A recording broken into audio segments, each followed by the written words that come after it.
An unprecedented move by South Dakota's Republican governor is setting off alarm bells about the politicization of the military, all in service of a pro-Trump agenda, of course. From the Washington Post, South Dakota Governor Kristi Noem will deploy up to 50 National Guard troops to the southern U.S. border, her office said Tuesday, with a highly unusual caveat. The mission will be funded by a private donation from an out-of-state GOP mega donor billionaire. We're back with Paul Rieckhoff and Matt Dowd. Paul Rieckhoff, is this legal?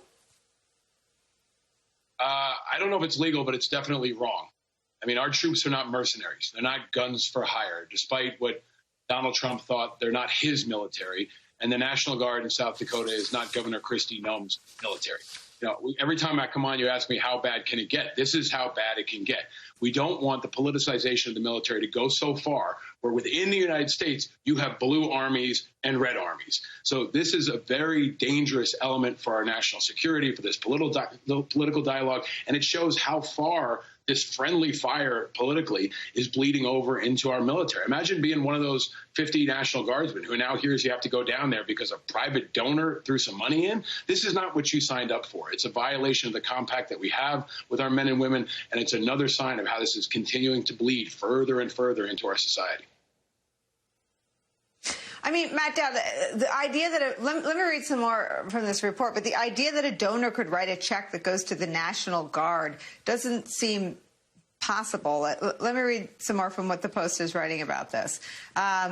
Ian Fury, a spokesperson for Noem, said the undisclosed amount was paid to the state of South Dakota by Willis and Reba Johnson's Foundation, a Tennessee-based nonprofit that donates to various groups, including churches and the NRA, according to 2018 tax filings. Willis Johnson has donated to GOP campaigns for decades, including at least $550,000 to Trump in 2019 and 2020 filings show.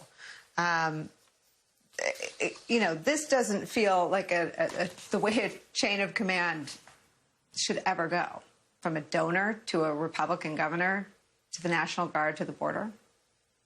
Well, again, this is another one of those points that you would think this was a made-up fiction, and it's actually happening in our country. This sounds like Russia.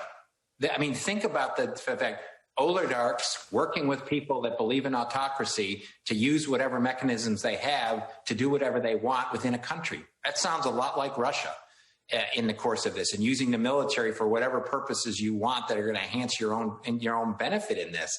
I mean, I think part of the legacy of Donald Trump is this, and what it is this struggle to the bottom, to be the worst. Because they think by being the worst, Kristi Noem's not doing this because she really cares about the border. Kristi Noem's doing this, which I think actually is illegal, and I hope there's lawsuits where I'm sure there will be. I think it's illegal, and it's definitely unethical, and it's definitely wrong. She's doing this to gather political points. She thinks by using her National Guard and saying to the border, she's going to get political points. She's probably right among the Republican base. That's what's going to happen, which is how we've turned to this, where that's what they think of the Republican base, that they can do these things and it'll pay off for them. But I think that's where we are. Donald Trump let loose the idea of appealing to the worst instincts and the worst kind of leaders we have in our country, and they all seem to be running downhill to get to the bottom. Paul Rieckhoff, what is the corrective measure, and can the military solve this from within while they're under assault from the right? Well, we're going to find out. I'm sure if there hasn't been a statement from the Pentagon on this, there will be quickly. I'm sure President Biden will have to comment on this. Plenty of legal scholars are going to rip it apart, and I hope it's a thorough debate, because what this really is it's the Trump playbook. It's the same playbook he used on the campaign and as a president, and now it's being disseminated to governors and members of Congress. And that includes using the attack on Fauci playbook to now attack General Milley. And if the National Guard commander steps up and tries to oppose Governor Noem, they'll make him next. You've been told now, if you cross Trump, even though he's not president, he's going to name you. He's going to put you in the A block on Fox. He's going to have his minions come after you. He's going to intimidate you. And at a minimum, he's going to jam you up. he's going to distract you from your job. So instead of focusing on like withdrawing from Afghanistan, you have to focus on crap from members of Congress who want to question your integrity and what you're reading at West Point. This is a distraction that our enemies love. And that's why Trump continues to be a very dangerous threat to our politics, to our union, and most of all, to our national security. And those who Nicole, continue to follow him. Oh, go ahead, Matt. Yes, go ahead. I would just want to say, yes, Donald Trump's awful and bad. He's instigated a lot of this. But these are people that were elected to office. And I think we need to start calling it out. These are Republicans. It's not Donald Trump. It is Republicans. This is the Republican playbook. This is who the Republicans are.